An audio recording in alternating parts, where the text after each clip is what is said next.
Hello, my name is Tianka Mitchell, and I am a middle school teacher at Pinnacle View Middle School. This is my experience with the EF3 tornado in March 31st, 2023. Where were you as the EF3 tornado approached PVMS? My B3 class had earned an incentive to go outside for the first half of class during their last class period for their good work and good behavior. So we were outside about 1:30 p.m. The sky was dark and blanketed with clouds. It started to rain and we came inside. Not soon after, we were advised to review our tornado safety procedures. After the alarm started going off, Tom Brannon on today's THV News let us know that the tornado approached. We moved our tables to the farthest corner of the room and got underneath them while we watched the funnel cloud approach West Little Rock and us at Pinnacle View Middle. Tom Brannon took us through the whole afternoon. He made sure that we had all the information we need as we hid in our safety centers. Thankfully, my home was spared, but the destruction to my neighborhood was extensive. I'm grateful that all my students and their families survived, even though many experienced property damage and power outages. It took me 3 hours to drive the 6 miles from my home to work because of downed trees and power lines. But I finally arrived and my home was intact. Thank the ancestors for protecting it. My family was safe and together, and we lost power only briefly before it was restored. Many people came to assist with the cleanup efforts from other states, and we're very thankful to them.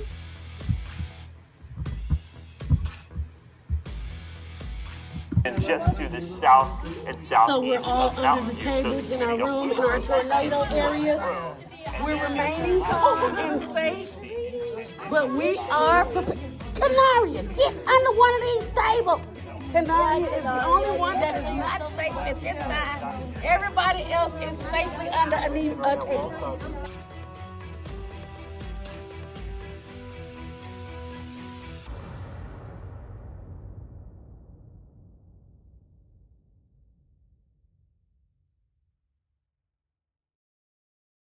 So I'm here with one of our survivors, Keith Albright, and I was going to ask you, Keith, I know your mom actually rode out the tornado at her house, so how did she describe that to you? So it was like a freight train, so like it was like an earthquake, and then all of a sudden it was still.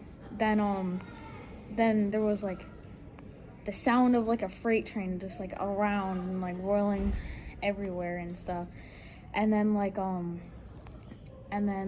2 or 3 minutes later it finally like stopped and it passed us, and everything behind us and in front of us was destroyed, but not really like our house that much. Like debris fell into it, and she just spending the rest of the day cleaning up the nails and glass and stuff. Well, I am so glad that your mom is safe and you and your sister are safe and we all made it through that tornado. Yeah. Thanks for the interview. No problem.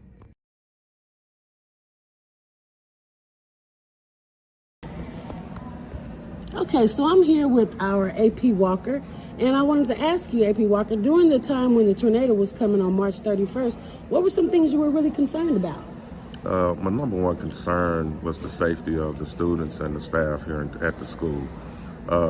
We know that those things can cause a lot of damage. We know the area that was affected, that it was supposed to be in, was where our students stay, where our staff stay. So their safety was priority number one. Second thing I thought about was the safety of their parents and my staff's students, or their kids. We know parents were worried, kids were worried about their families. So more or less just the overall safety of everyone that we serve here. Did you feel like that Pinnacle View met the safety standard and followed the directions to make sure the kids were safe? Yes, ma'am. The staff reacted extremely fast. They were effective, efficient. The kids did a great job. They understood the seriousness of the situation, so they moved quickly to their areas. Overall, I think we did a really good job, and just kind of like me, I believe that the staff was really concerned about the safety of the kids, and they made sure they did everything to ensure that they were in the best possible situation. Well, thank you. I appreciate you letting me interview you today. No problem at all. Perfect.